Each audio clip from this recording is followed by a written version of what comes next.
Hi, I'm Phil Parker. As you know, I'm a success coach, designer of the lightning process.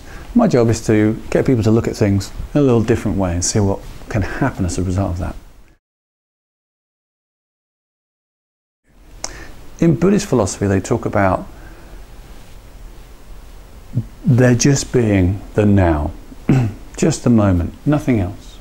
That we are just here and now and there is nothing else. And so for them, there's less reason to be focused on these things that happened or things that didn't happen or things that might happen, because if all that exists is now, then none of those things really are significant. It's a very, very powerful and interesting place to come from. Certainly in the lightning process, it's something that's very core to it, is how do you be present in the moment. Eckhart Tolle's book about the power of now, similar, based on Buddhist principles. What if you could be in a position where you were just aware of what's happening here and now? If you pause for a minute and think about something called timelines, we've all seen them in history books. In timelines, in history we've got, the past and the future. Just for a moment, consider your own personal timeline. If you were to have a line that stretched from you into your past, which direction would it go in? The majority of people say somewhere over here, behind them to the left, but it doesn't really matter where it is. And if you were to think about your future, which direction would that be in? Again, the majority of people say somewhere around here, to the front or to the right, particularly in Western society.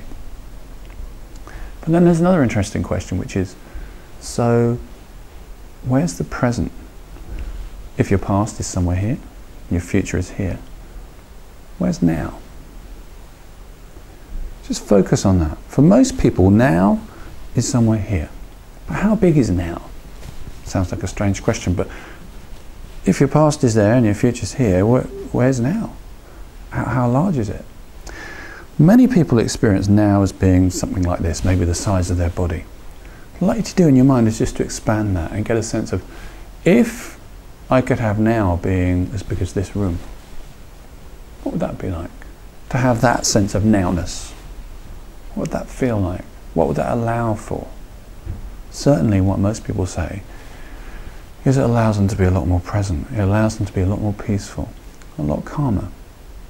Because if you're just here and now and that's all there is, you don't need to worry about all that stuff that might happen, all that stuff that has happened. You've just got this.